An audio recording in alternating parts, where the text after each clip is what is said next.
Narito na guys ang ating napakasimple at sobrang sarap na sotanghon soup. Ayan, syempre titikman na natin. Hey guys! Welcome to Master Che! Today, magluluto tayo ng napakasarap na merienda. But before we start, please don't forget to like and subscribe!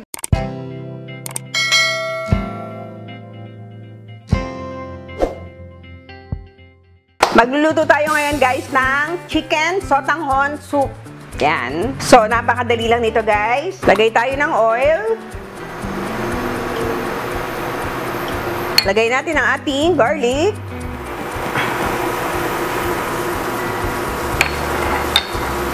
At ang ating onion.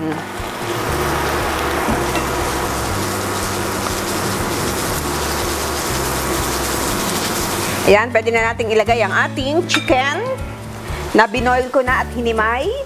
Ayan.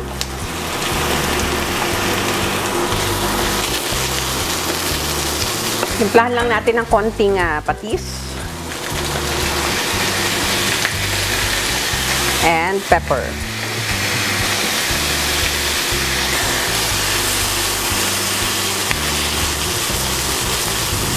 Lagay na rin natin ang ating carrots.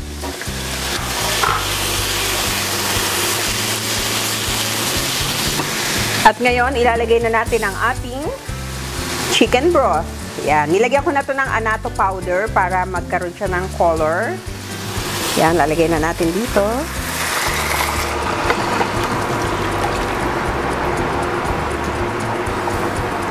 Yan. Iintayin lang natin mag-boil.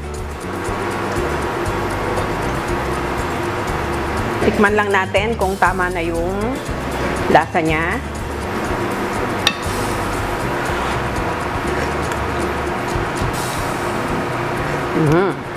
Okay na guys.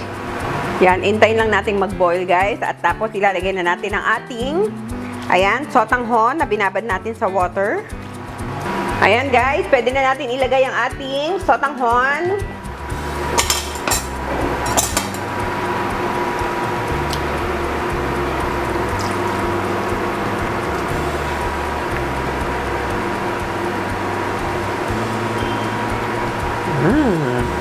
Sarap. Takpan muna natin hanggang maluto ang ating sotanghon noodles. At babalikan natin. A few minutes later. Ayan guys, kumukulo na. Pwede na natin ilagay ang ating cabbage. Oh.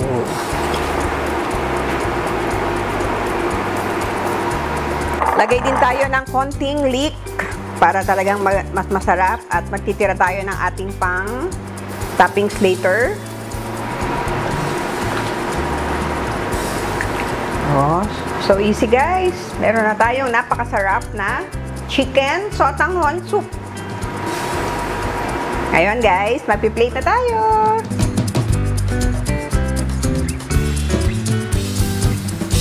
Narito na guys ang ating napakasimple at sobrang sarap na sotanghon soup. Ayan, syempre titikman na natin. Ayan, ang sarap.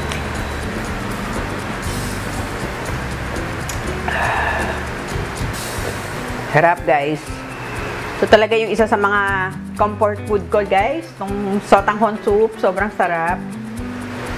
Simple lang yung lasa niya, pero comforting. Yan. Sarap. Diba? Saka ang sarap nito guys. Ang dali-dali lang lutuin. Napakasimple. Meron ko lang chicken. Ayan.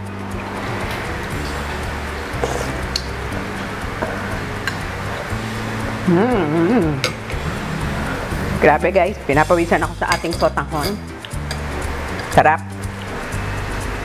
Sana guys, nagustuhan ninyo ang ating chicken sotanghon soup. Try this at home. Napakasimple, napakasarap. And please don't forget to like and subscribe and click the notification bell para every time may bagong video ay mano-notify kayo. Thank you so much and God bless you all.